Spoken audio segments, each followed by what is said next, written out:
Hey, what's up, folks? Welcome to another edition of Football Theory. I'm lifetime Longhorn Rod Babers, joined by the coach. Everybody knows him, but let me introduce the man himself. He is a former high school football coach at Burnett, at Brownwood, Capel, also Rotan as well. He also played college football at Abilene Christian, coached there on several different occasions as well in multiple stints. Also was an analyst over at the University of Texas and multiple stints there as well. He also, right now, you can find his wonderful work working with shipleyranches.com. I can't forget to mention that shipleyranches.com, and you can find his work there. He is a man of many talents, a Renaissance man. What's going on, Coach? Coach Shipley, what's up, Coach? Hey, doing good, Rod. Just getting everything ready for, when you got 10 grandkids, actually 13 now with the blended family, we got lots of Easter eggs to hide. That is right, Coach. You got a busy Easter weekend ahead of you, so glad you reminded us, Coach. So happy Easter to everybody out there, because Coach gonna be busy. That's a beautiful thing, though, Coach. It's a beautiful thing. Oh. Y'all have everybody around there and just do one big Easter egg hunt for everybody. Yeah, we've got a couple planned, to include everybody, but we got the big money egg, because around my house, everybody's not a winner. The winner gets the golden egg. I mean, you're talking about football theory. That's my theory about life. Life is a competition. You know what I'm saying? Right. Yes, sir. Everybody doesn't get a trophy. No, they do not. Maybe you can get the golden egg next year, but unfortunately, in the Shipley Easter egg hunts, as in football games and as in life, there's winners and losers, and when you lose, you gotta be able to deal with it. I love that, Coach. I love those life lessons. The late great Augie Rito had a great quote: "The world is a very different place for winners than it is for losers. The sooner they learn that, the better." The sooner they learn that, yeah, no doubt about it. Let's get to one of our sponsors really quick, because she is no doubt a winner. Football Theory is brought to you by accomplished Austin realtor Laura Baker. Laura and the Andy Allen team at Keller Williams can handle all of your real estate needs in the Austin area. Laura is not only a diehard Longhorn fan, but a longtime Austin real estate expert. Give her a shout today at 512-784-0505. That's 512-784-0505. If you have any issues, concerns, or any business in the Austin area in regards to real estate, she is the person you need to talk to. Thank you to Laura Baker and the Andy Allen team at Keller Williams for their continued support of Football Theory. All right, Coach, I figured today that we go through and make some predictions. Go through the team, the roster, and try to figure out who are going to be the team leaders statistically. Who are going to be, now some of these are really easy. Who's going to be the leading passer, leading rusher, leading receiver? Who's going to end up, being your leading sack artist for the Longhorns? Who's going to lead the team in tackling, interceptions? Kind of want to go through some of those stats and get your thoughts about who you think is going to be the leader for the Longhorns in those specific categories. The easiest one, I think we should start with the easiest one, because that's quarterback. We know who's going to lead the team in passing. It's going to be Quinn Ewers. So the question that I'll ask as it relates to quarterback is about Arch Manning. We know Quinn's going to lead the team in passing. I'll knock on some wood here, because I don't want anything to happen to either one of those guys. I hope he plays the entire season, every game, because NFL scouts do want to see that from Quinn, because they haven't seen him play an entire season of football without injury, without missing time since his sophomore year of high school. So the question I'll ask, Coach, is how many games does Arch Manning end up starting? Yeah. Does he start any games? What are your thoughts? How many, if any? I don't know, man. I've been thinking about that question since we talked about it earlier. I want to be a realist. I'm going to say one. I'm going to say one. Very, very. It's not very rare, but it's not. It's unlikely that a starting quarterback is going to make it through 12 games, 13, 14, 15, whatever the complete season is going to look now. Very unlikely, in my opinion, that you're going to get through unscathed. And it could be where, we might have maybe a lighter opponent one week, and, Quinn maybe beat up a little bit and go, you know what, we're going we're going to send him out and just make sure he's ready for, Yep. whatever game may be coming up next. So my gut tells me 2, my heart tells me 1, but I'm hoping for all of us it's 0. Yeah, those are rare, right? Even at University of Texas, I mean, you go look at it since Mac Brown took over. How often has a quarterback gone wire to wire, started every game, and started and finished? The key is started and finished every game for the University of Texas. It's actually pretty rare, I believe. My man Sims did it in 2002. He did it in 2002. VY did it in 2005. Did he do it in 2004 too? I believe 2004 and 2005.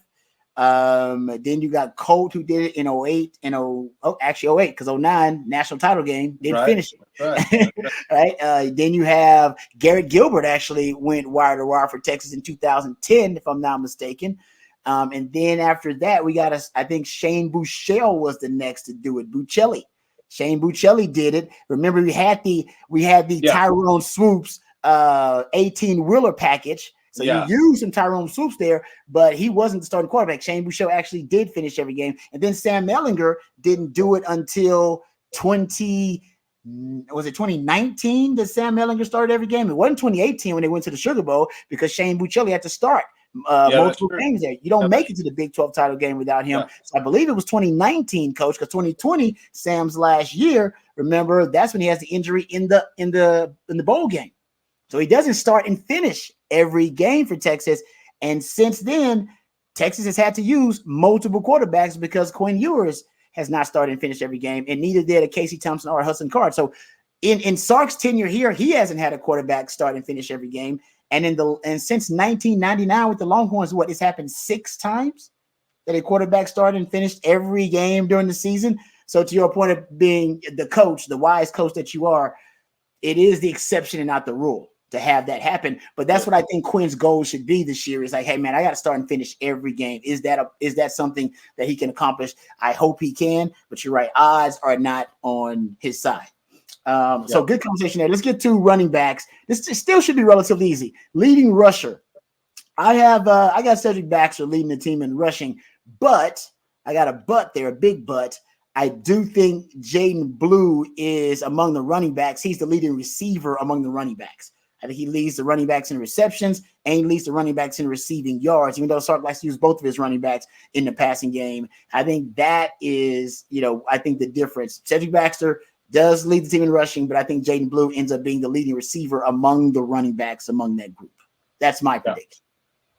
Yeah, I agree with you there. I think there again, when you start looking at the history of starting running backs being able to finish the entire season, without missing a game or part of a game with an injury, it's not likely, because those especially, we've seen so many injuries nowadays with that, with the alligator roll, tackle where they're, that's what got us last year. I mean, when Brooks, I think how Jonathan got hurt.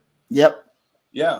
And so, it's unlikely, but I do think that Jaden Blue, and I think Savion Red is going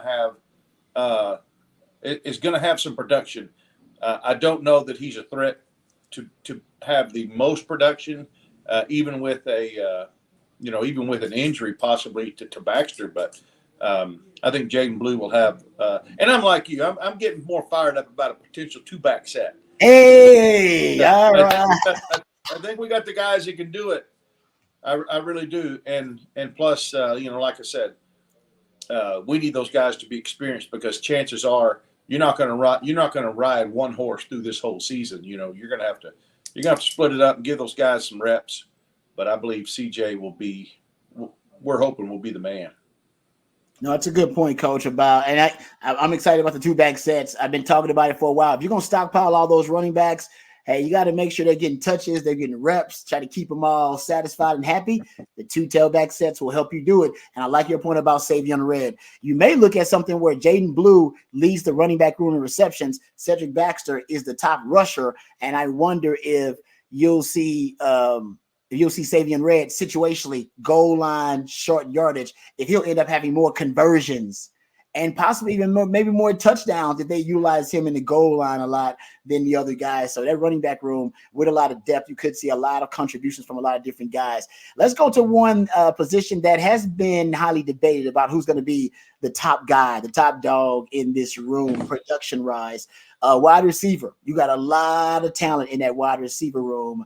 Who do you think is going to be the leading receiver from Texas? And by the way, you can divide this up. Remember last year, A.D. Mitchell led the team in touchdowns, but Xavier Worthy led the team in receptions and led the team in receiving yards. So if you want to divide it up into someone's going to lead in receptions, someone's going to lead in receiving touchdowns, you can go that route too, Coach. I'll open it up to whatever your interpretation of it is. Who's going to be the leading receiver for Texas? And you know receivers. Well, I don't know that I know these receivers that well because we got a lot of new ones, like who's the alpha in that room? I don't know who the alpha is. We'll see. We're going to see by the end of the spring, I think. But I've been studying these guys a little bit, and I'm going to lean. I'm going to go against some earlier thoughts I had. I'm going to say that Jonte Cook is going to be the overall the most dependable go-to guy on the team. However, I am going to reserve Isaiah Bond as being the big play man, whether it's touchdown, just big plays, most yards per completion. But I think Jonte is a guy who has earned it, but has also been in the program a little bit and just more of an every down type guy. I think that will wind up being reception-wise our leading receiver. I like that, Coach. I've been telling people they've been sleeping on Jonte because all the players, when they were talking at the combine, they kept saying, Jonte's kind of a breakout year. Jonte, they really were complimentary of Jonte Cook. All right, so I'll go opposite. I like your pick, though. I like the Jonte Cook pick. I'm going to go with Isaiah Bond as the top guy. You said he's going to end up being the big play wide receiver for Texas. I'll go with Isaiah Bond as the guy that ends up not only the leading receiver with the big plays, but leading the receiving yards and receptions. But I'm not going to lie. If you would have went Isaiah Bond, Coach, I was going to go with Jonte Cook. That's how close we are on it. I'll tell you, I'll be real upfront, full disclosure. I was going to go with whoever you didn't go with because I agree. I think Jonte Cook's a sleeper here. He knows the system better than any of the receivers coming in. Sark is big on trust. He puts a lot on the plate of the wide receivers. He wants them to know all the different positions at wide receiver. And if you don't learn them and you don't know them and you don't have the knowledge of them, Sark is not going to put you on the field. You're not going to penetrate that circle of trust. So we already know Jonte Cook knows the system. And Quinn Ewers has already said that he knows the system really well, better than the rest of the wide receivers. That could give him a huge advantage, at least early on, in having chemistry with Quinn and penetrating that circle of trust with Sark. So I'm with you there. I'll go Isaiah Bond, but I'm not sleeping on Jonte Cook, not at all. All right, I like that. Let's go. I wish that was an offensive lineman stat. How about this one? What offensive lineman is going to lead the team in pancakes? I know Coach keeps up with them. The coaches keep up with them, but it's not an official stat. You can get on like ESPN or College Football Reference. But, Coach, I know you love when you see a pancake on film, and the coaches keep up with them. Who's going to lead that offensive line in pancake blocks next season? Well, that's a good question. I am going to say interior-wise, I'm going to say probably Jake. Jake. Okay. Now, it's harder for a center to do it. People don't realize, especially when you're snapping in the shotgun, you teach those. I'm going to try to do it where you teach those guys to snap the ball and put one hand up at the same time. I can see it. Yeah. So it's harder for him to get on because as soon as the ball snaps, he can't engage with both hands because he's got to follow through with the snap. But I still feel like inside our guards, I'm not even exactly sure who both the starting guards are going to be at this point. So I'm going to say Jake Major simply because it's harder for an offensive tackle to pancake, because so many guys, they're in space, outside leverage on them or inside leverage, cutting them off. You're not running right at them. The center and the guards are more likely to have pancakes. And with Jake's experience and his, he's a wily fox kind of sly guy. I mean, he knows. Yeah. He's had enough experience. This is his fourth year as a starter. Yep. So he understands what's going on. He understands leverage and a little help with the guards. I'm going to go out on a limb and say Jake. I'm not saying Jake will be our highly the most draftable offensive lineman. We know who that's probably going to be, but I think with pancakes, Jake. I like that. The Pancake Factory, Jake Vegas. I'm gonna go. I'll stay in the interior. I think you're right about the interior O line. I'll go with DJ Campbell. He's got a nasty streak, and I want my old lineman to be nasty. I'll go with him.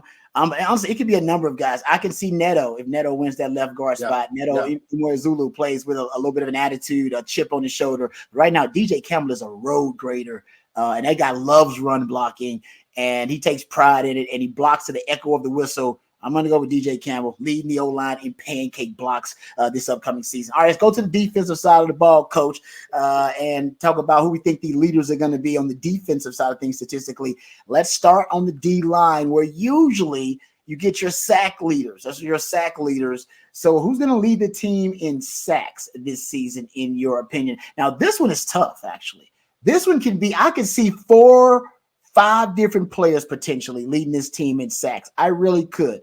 Depending on how much you want to use Anthony Hill off the edge, it could be him. Sark says he's one of their best pass rushers, if not the best pass rusher on the team naturally. It could be an Ethan Burke, who led the team in sacks last year. It could be a Baron Sorrell, who takes a huge leap. I think he was a sack leader for Texas 2 years ago.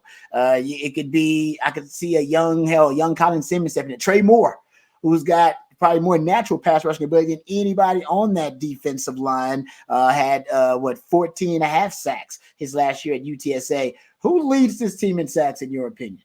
Not only that, but you hadn't even mentioned Sevilla. He's another guy. Yeah, you're right. That, I mentioned those guys. Could potentially be a starter. Of course, you've got Alfred Collins, Vernon Broughton, our old veterans up front. I'm going to say Ethan Burke. I haven't given him much love this offseason, but I think another year. He's got a great motor. I love his motor. I love his production from last year, and he just kind of figured things out. But I do think it could really be one of 4 to 5 guys. It could be. You get a situation where you've got a young player coming in that are not a lot of people are expecting much from, but I'm gonna go with Ethan Burke. How about you? That's a good one, Coach. Actually, he was one of my picks. I'll go with someone else. I'll go kind of outside the box, I guess. I mean, I'll go with Anthony Hill. I'll go with them. They're going to be moving this young man around, Anthony Hill, a lot. He's a natural pass rusher off the edge. I believe that Texas will get a chance to put a lot of teams in passing situations. Sark said last year that he was one of their top 2 pass rushers as a freshman. Byron Murphy was the other one. That makes him the best pass rusher right now on campus. If you kind of go back and look at what Sark said, I think, maybe he has a chance. But I'll say this, the last time Texas had a linebacker lead the team in sacks, and you got to go back to Malik Jefferson. In 2017. It's been a long time. So and by the way, they moved him around a little bit too. So it's been a while since Texas has had a linebacker lead them in sacks. But I do believe Anthony Hill is an exception. He's an outlier. I think he's the guy that can end up doing it. And him off the edge with that BGO on that first step, elite. But if I had to go someone else on the D lines and not necessarily on the defense, I probably would go with Trey Moore as the guy that's going to lead Texas in sacks, because that guy's first step is it's next level. All right, Coach. Let's go with tackles for loss. Oftentimes it's the same guy that leads the team in sacks and tackles for loss. Sometimes it can be different. Do you think somebody else is going to be a player that penetrates a lot, disrupts a lot, and doesn't get sacks necessarily, but making plays in the backfield, forcing negative plays? And this could be anybody on a defensive front. But do you think that's somebody different than Ethan Burke, who you said is going to lead the team in sacks? Those are also tackles for loss, so you got a real good chance to lead the team in both. I got to go with Anthony Hill there, because especially depending on where he's playing, he can string out a play to the sideline and for a 1 yard loss, and it's tackle for a loss. So but also have a dark horse. We've got some talent, no doubt, on our front, but if I had to pick one guy who could maybe lead in either one of those categories, who's a dark horse that sometimes people aren't ready for him because they don't know what he brings, is Colin Simmons. Yeah, it's good. I mean, he is a guy that could come out of nowhere, Mm-hmm. I think, and be a very disruptive force defensively. Whether he could lead the team in the category, I don't know. It's going to be tough for him to get on the field, but if he can find his niche and he can do what we saw him do in high school, he could be a guy that can make a lot of noise in the 24 season. That's a good point. I didn't think about that. I like that though. Colin Simmons, he's a prodigy, and I can see him just going out there wreaking havoc, coming around the edge, really causing a lot of problems for different teams. That's good. I like that. I'll go with Tackles for Loss just to keep the predictions going, and I'll get bizarre here. Don't rule out somebody like Jahdae Barron. Sounds crazy. I know it does, but he did lead the team in tackles for loss 2 years ago. In 2020 and in 2022, he was your leader in tackles for loss. And I went back and looked at the last time Texas had a defensive back that led the team in tackles for loss like that and had upwards of he had 11 and a half, I believe, tackles for loss. You got to go all the way back to the 80s. Right, to the 80s when you had a defensive back making plays like that in the backfield. Now, Michael Huffdad is a guy that had double-digit tackles for loss, I believe, on multiple occasions. So the Huffdad is also one of those DBs that had a lot of plays disrupting in the backfield. But don't discount Jahdae Barron potentially, depending on how they use him. I know they want to use him outside more, but at that nickel spot, he deciphers and diagnoses really, really quickly, and it often leads to him making plays in the backfield on those wide receiver screens, in the run game as a force run defender as well. So I'll throw that out there. Just that's pretty good. That's pretty good. Pretty good. We each had an out of left field choice. Yes. We just have our dark horse who nobody would be predicting, and those are two guys that could certainly fit that. Yeah, no doubt. Exactly. That's kind of what I wanted to get into. All right, since I guess I just gave my man Jahdae Barron some props. How about we go to interceptions? Interceptions on the team. Who do you think is going to lead the team in interceptions? You got a lot of candidates here too. Between, I think Malik Muhammad's a ball hawk. Jahdae Barron, we talked about him. He could take that next leap. He's wearing Michael Huff's number now, that number 7. Makuba's coming in as one of those guys. Derek Williams, I love his game as a player. Here, I believe Michael Taft Daddy led the team in interceptions or tied for the lead last season.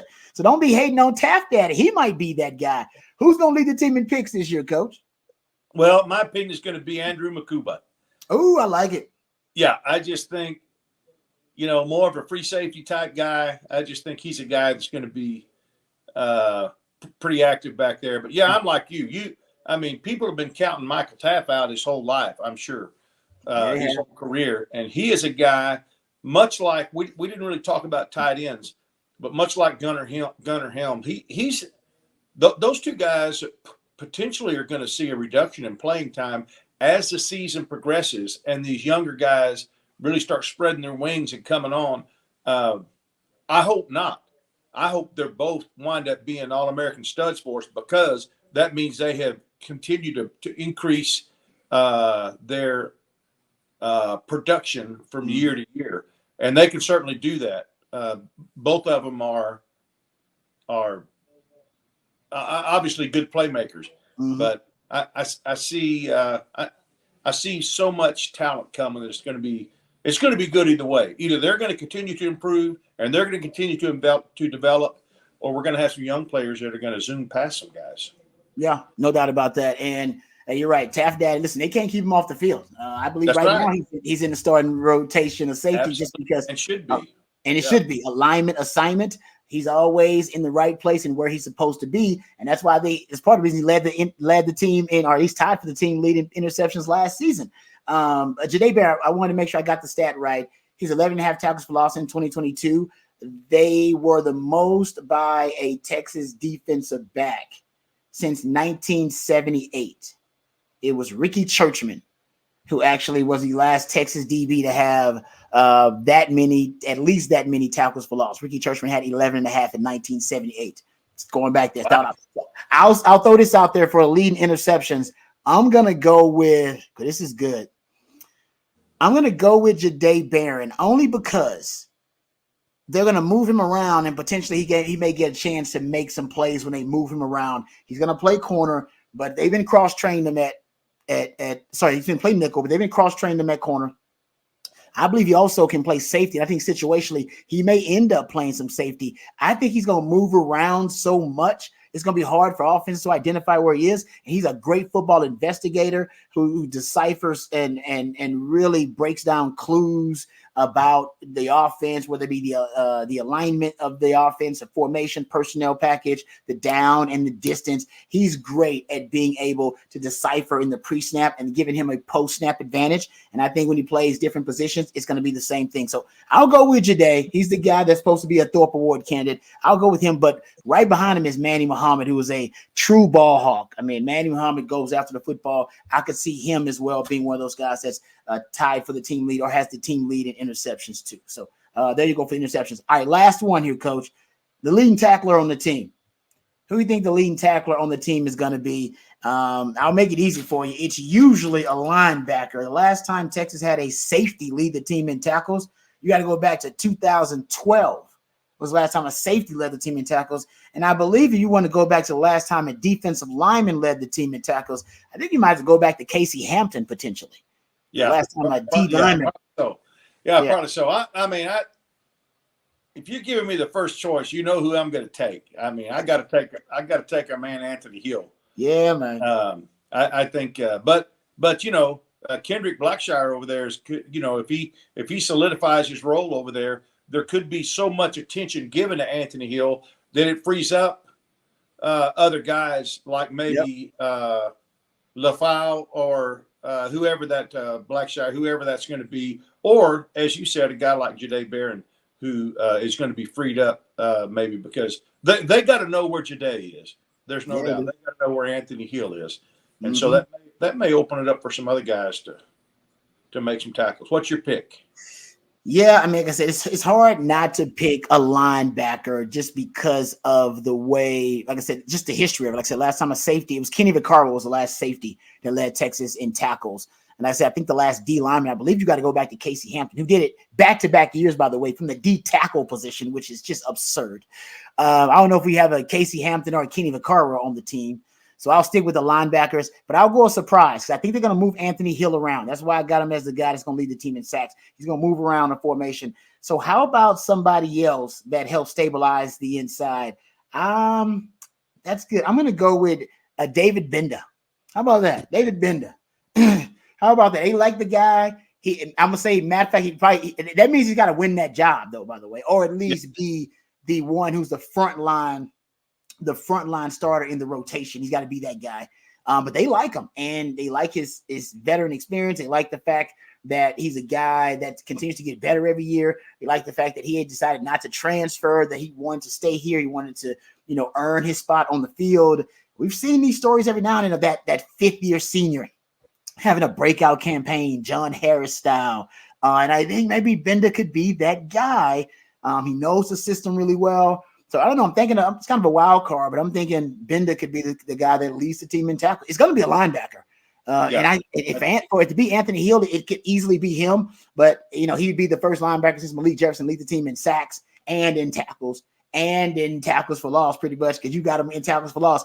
But he is that kind of stud. So I could see him being that dude on defense for Texas. The only reason that I wouldn't do that, I think he's a great. I think he's done a great job. He certainly filled his role, but I don't know that he has the capability of the range of going sideline to sideline. That's true. Yeah. So, and then of course there's Trey Moore, in there too, who could potentially be a candidate for that. Yeah. No, I get you. I'm with you on that. All right, real quick, I think for, a bonus, I'll throw out special teams. I think your special teams kickoff returner, the leading kickoff returner will be Matthew Golden, who actually might be an upgrade over Keelan Robinson in kickoff returns because he's fantastic. Last year averaged over 30 yards per kickoff return. He had 3 returns for touchdowns. And I'll go with the leading punt returner because it's going to be hard to replace Xavier Worthy. Silas Bolden. He is not even on campus yet. but I'll predict that he's going to end up being the leader for Texas when it comes to punt return. So there you go. Some predictions about who is going to be the statistical leaders for Texas coming up this season. I hope we're right, but if we're wrong, I'll be happy to be wrong. That'll mean some other guys stepped up big time and surprised Coach and myself. Hey, Coach, thanks for the time. Appreciate it as always, and thank you for the wisdom. Oh yeah, my pleasure. Enjoyed it. It's good talking about and like I said, we'll know a lot more here in a few weeks when we get to the heart of spring ball and start talking about spring game and stuff. Which one of these guys are really? But I'm Matthew Golden, Silas Bolden. Those two guys, Golden and Bolden, are probably going to be returning kicks and punts. I don't know. I'm not sure which one's going to do which, but I don't know how you keep those two guys off the field. Agreed. I think that was a pretty easy prediction right there. No doubt about it. All right. Well, I want to thank once again, before we get out of here, let's thank our fantastic sponsor, Laura Baker. Football Theory is brought to you by the accomplished Austin realtor, Laura Baker. Laura and the Andy Allen team at Keller Williams can handle all of your real estate needs in the Austin area. Laura is not only a diehard Longhorn fan, but a longtime Austin real estate expert. So give her a shout today. 512-784-0505. That's 512-784-0505 to reach out to Laura Baker and the Andy Allen team at Keller Williams. We appreciate their continued support of Football Theory. We appreciate you guys listening and watching Football Theory. Thank you to my man Matthew back behind the scenes. He makes everything happen. Thank you to Coach for the time and the wisdom. And until next time, for all the folks here at On Texas Football, hook 'em.